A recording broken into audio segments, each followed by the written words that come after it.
வணக்கம் நண்பர்களே. நம்ம ஒவ்வொருத்தர்கிட்டயும் ஒவ்வொரு குணாதிசயம் இருக்கு. ஒவ்வொருத்தரும் ஒவ்வொரு மாதிரி திங்க் பண்ணுவாங்க. ஒவ்வொருத்தரும் ஒவ்வொரு மாதிரி செயல்படுவாங்க. இறைவனோட படைப்புல 27 நட்சத்திரங்கள், 12 ராசிகள், 9 கிரகங்கள் இதனுடைய தாக்கம் ரொம்ப அதிகமா இருக்கும்.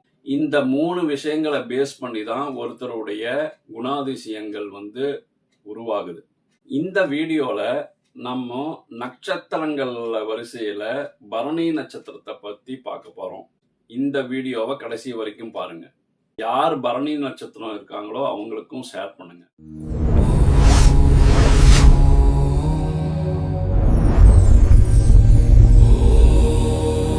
வணக்கம் நண்பர்களே, நான் உங்கள் காஷ்யப பி ராம்குமார், உங்கள் வாழ்வியலுக்கான வழிகாட்டி ஜோதிடர். இது நம்ம டிவைன் வேதா சேனல். பரணி நட்சத்திரத்துல பிறந்தவங்களுடைய குணாதிசயங்கள் பத்தி பார்க்கலாம். இந்த பரணி நட்சத்திரத்துல பிறந்தவங்க நியாயமா நடந்துப்பாங்க, எதற்கும் அஞ்ச மாட்டாங்க. நியாயம், தர்மம் இதுக்கெல்லாம் கட்டுப்பட்டு அதன்படி நடக்கிறவங்க இந்த பரணி நட்சத்திரத்துக்காரங்க. இவங்க வெளியில பாக்குறதுக்கு ரஃப் அண்ட் டஃபா இருப்பாங்க. ஆனா உள்ளுக்குள்ளார பழகி பாத்தீங்கன்னா இவங்களை விட இளகின மனசு யாருமே இருக்க மாட்டாங்க. தன்னோட குடும்பத்து மேல அவ்வளோ பாசம் வச்சிருப்பாங்க. தன்னை நம்பி வந்தவங்களை காப்பாத்துறதுல பரணி நட்சத்திரத்துக்காரங்க சிறந்து இருப்பாங்க. இவங்க கொஞ்சம் ஆடம்பரமா இருப்பாங்க. தன்னை அழகைப்படுத்திக்கிறதுல கொஞ்சம் கவனம் செலுத்துவாங்க. இவங்க ட்ரெஸ் பாத்தீங்கன்னா அப்படியே மடிப்பு கலையாம இவங்க இருக்கணும். அதே மாதிரி அயன் பண்ணி தான் இவங்க யூஸ் பண்ணுவாங்க. கசங்கி போன துணிகள் எல்லாம் இவங்க போடவே மாட்டாங்க. ஒரு சென்ட் யூஸ் பண்றது, விதவிதமா பவுடர் வாங்கி யூஸ் பண்றது, தன்னை அழகுபடுத்திக்கிறதுல இவங்க ரொம்ப கவனம் செலுத்துவாங்க. அதுக்காக ரொம்ப டைமும் ஸ்பெண்ட் பண்ணுவாங்க. ஏதாவது ஒரு வேலையை ஆரம்பிச்சுட்டா அதை முடிக்கிற வரைக்கும் அதுல இருந்து பின்வாங்க மாட்டாங்க. அந்த வேலையை முடிச்சுட்டு தான் வேற வேலை பார்ப்பாங்க. மற்றவங்க கிட்ட யோசனை கேட்கறத விட தான் உள் மனசுல என்ன தோணுதோ அதை தான் இவங்க ஃபாலோ பண்ணுவாங்க. இவங்களுக்கு எவ்வளோ பெரிய கஷ்டம் வந்தாலும் அதை தாங்கிக்கிட்டு வாழ்க்கையில முன்னேறுவாங்க. இவங்களுக்கு கோபம் பயங்கரமா வருங்க. ஆனா அந்த கோபம் நியாயமானதா இருக்கும். இவங்க எந்த விஷயத்தையுமே கட் அண்ட் ரைட்டா பேசுவாங்க. இந்த வளவளா கொலகலான்னு இவங்க பேச மாட்டாங்க. இதுதான், இப்படிதான், இஷ்டம் இருந்தா வா, இல்லன்னா போ, இந்த மாதிரி கட் அண்ட் ரைட்டா பேசுவாங்க. அதனால இவங்களை பிடிக்காதவங்க நிறைய பேர் இருப்பாங்க. இவங்களை கண்டாவே கொஞ்சம் ஒதுங்கி இருக்கலாம்னு ஒதுங்கி இருப்பாங்க. இவங்க சொல்றதுதான் சரிங்கிற மாதிரி வாதம் பண்ணுவாங்க. இவங்க அடுத்தவங்க சொல்றதை இவங்க எடுத்துக்க மாட்டாங்க. அதனாலேயே இவங்களுக்கு எதிர்ப்பு ஜாஸ்தியா வரும்.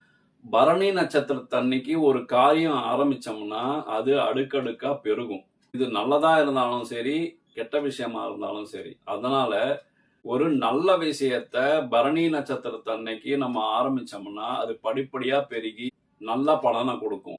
ஆனா ஒரு கெட்ட விஷயத்தை இந்த பரணி நட்சத்திரத்துல ஆரம்பிச்சுட்டா அதுவும் அடுக்கடுக்கா பெருகி அந்த காரியம் நம்மளையே அழிச்சிடும். திருவண்ணாமலையில இந்த நட்சத்திரத்து பேர்லயே தீபம் ஏத்துறாங்க, பரணி தீபம்னு. இதை விட வேற என்னங்க வேணும் இவங்களுக்கு? இந்த பரணி நட்சத்திரத்தினால ஒருத்தர் சேமிக்க ஆரம்பிச்சார்னா அது படிப்படியா வளர்ந்து ஒரு பெரிய பிரயோஜனத்தை அவங்களுக்கு கொடுக்கும். நல்ல சேமிப்பு உருவாகும். இவங்களுக்கு பாத்தீங்கன்னா பொதுவா கண்ணெரிச்சல் அதிகமா இருக்கும். ஒத்த தலைவலி அடிக்கடி வரும். இந்த கண்ணெரிச்சலையும் ஒத்த தலைவலியும் இவங்க கவனமா ஆரம்பத்திலேயே சரி செஞ்சுக்கிறது நல்லது. இந்த பரணி நட்சத்திரத்துக்காரங்க திருச்சியில இருக்கிற திருப்பட்டூர் பிரம்மபூரீஸ்வரர் கோயிலுக்கு போய் ஒரு தடவை அந்த சுவாமிய நமஸ்காரம் பண்ணிட்டு வந்தாங்கன்னா இவங்க வாழ்க்கையில நல்ல அபரிதமான பலன் கிடைக்கும். அதே மாதிரி இவங்க தொடர்ந்து காலபைரவரை பிரார்த்தனை பண்ணிட்டு வரணும்.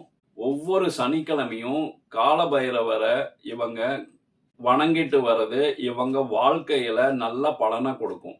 இவங்களுக்கு ஏதாவது ஒரு காரியத்துல தடை இருந்ததுன்னா ஒரு சாதத்துல இனிப்பு கலந்து அது காக்காக்கு வச்சாங்கன்னா இவங்களுக்கு அந்த காரிய தடை விலகி இவங்க எந்த காரியத்துக்காக முனைஞ்சாங்களோ அந்த காரியம் நல்லபடியா நடக்கும்.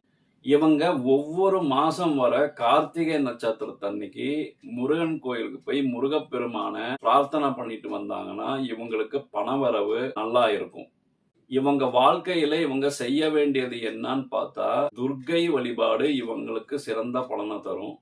செவ்வாய்க்கிழமையோ, வெள்ளிக்கிழமையோ ராகு காலத்துல துர்க்கைக்கு இவங்க போய் நமஸ்காரம் பண்ணிட்டு வந்தோ, இல்ல அர்ச்சனை பண்ணிட்டு வந்தாங்கனாவோ, இவங்க வாழ்க்கையில நல்ல பலனை கொடுக்கும். அதே மாதிரி வீட்ல முடிஞ்சா நெல்லிக்காய் மரம் வளர்த்தலாம். இல்லன்னா நெல்லிக்காய் மரம் தல விருட்சமா இருக்கிற கோயிலுக்கு போய் அந்த மரத்துக்கு இவங்க தண்ணி ஊத்திட்டு வந்தாங்கன்னா இவங்களுக்கு நல்ல பலன் கிடைக்கும். அதே மாதிரி இவங்க பெண்களை மதிக்கணும். பெண்களை மதிச்சாவே இவங்களுக்கு வாழ்க்கையில நல்ல வளர்ச்சி இருக்கும். இவங்கனால முடிஞ்ச உதவிய சுமங்கலி பெண்களுக்கு செஞ்சுட்டு வரலாம். இவங்க பசியோடு யாராச்சும் இருந்தாங்கன்னா இவங்கனால முடிஞ்ச தான தர்மத்தை அவங்களுக்கு பண்ணலாம். நல்ல பலன் கிடைக்கும். இவங்க எந்த காரியத்தையும் தைரியமா வேகமா செய்வாங்க. ஆனா இவங்க விவேகத்தை கடைபிடிக்கணும். கொஞ்சம் இவங்க செயல்ல நிதானம் இருக்கணும். அந்த நிதானம் இருந்தாவே இவங்க பல வேலைகளை நல்லபடியா முடிக்கலாம். இவங்க செய்யக்கூடாதது என்னன்னு பாத்தீங்கன்னா, அகால நேரத்துல சாப்பிடக்கூடாது. கண்ட நேரத்துக்கு சாப்பிட்றத தவிர்க்கணும். அந்த மாதிரி இவங்க நேரம் தவறி சாப்பிட்டா இவங்க உடம்பு சீக்கிரமா கெட்டு போறது சான்சஸ் இருக்கு. அதே மாதிரி இவங்க எக்காரணத்துக்கு கொண்டும் பெண்களை நிந்திக்கவே கூடாது. பெண்களை அவமானப்படுத்தக்கூடாது. பெண்களுக்கு ஒரு கஷ்டத்தை இவங்க மூலியமா கொடுக்க கூடாது. மாதிரி பாத்தீங்கன்னா இவங்க நான் ஏற்கனவே சொன்ன மாதிரி ஆடம்பரமா கொஞ்சம் இருக்கணும்னு யோசிப்பாங்க. அதுக்காக கடனை இவங்க லெவலுக்கு மீறி வாங்கிடக்கூடாது. கடனை இவங்க கட்டுக்குள்ளாரையே வச்சுக்கணும். தேவையில்லாத விஷயத்துக்கு கடன் வாங்கினாங்கன்னா அதுவே இவங்களுக்கு தொந்தரவை கொடுக்கும். எப்பவுமே இவங்க என்னாலதான் இந்த காரியம் நடந்தது, நான் இல்லைன்னா இந்த காரியம் நடந்திருக்காது அப்படின்னு நினைக்கவே கூடாது. இவங்க அந்த காரியத்துக்கு முக்கியமானவங்களா இருந்தா கூட இவங்க இல்லாம அந்த காரியம் நடக்காதுங்கிற ஒரு சூழ்நிலை இருந்தா கூட இவங்க மனசுக்குள்ளார வச்சுக்கணுமே ஒழிய அதை வெளியில வார்த்தையா பிரயோகம் பண்ணக்கூடாது. நன்றி நண்பர்களே. இந்த மாதிரி பல தகவல்களுக்கு நம்ம டிவைன் வேதா சேனலை சப்ஸ்கிரைப் பண்ணிக்கோங்க. பக்கத்திலேயே பெல் ஐக்கான் இருக்கும், அதையும் பிரஸ் பண்ணிக்கோங்க. உங்க ஃப்ரெண்ட்ஸுகளுக்கும் உங்க சொந்தக்காரங்களுக்கும் இந்த வீடியோவை ஷேர் பண்ணுங்க. மறக்காம கமெண்ட் பண்ணுங்க. நீங்க கமெண்ட் பண்ணாதான் இந்த வீடியோ பல பேருக்கு போய் சேரும். நான் இப்ப இந்த வீடியோல சொன்ன விஷயங்கள்லாம் உங்களுக்கு பொருந்துதான்னு கமெண்ட் பாக்ஸ்ல கமெண்ட் பண்ணுங்க. நல்லதை பகிர்வோம், நல்லதே நடக்கும். வாழ்க வையகம், வாழ்க வளமுடன். நன்றி, வணக்கம். வணக்கம் நண்பர்களே. ஆன்மீகம் மற்றும் ஜோதிடம் தொடர்பான அரிய தகவல்களுக்கு எங்கள் டிவைன் வேதா யூடியூப் சேனலை சப்ஸ்கிரைப் செய்யுங்கள்.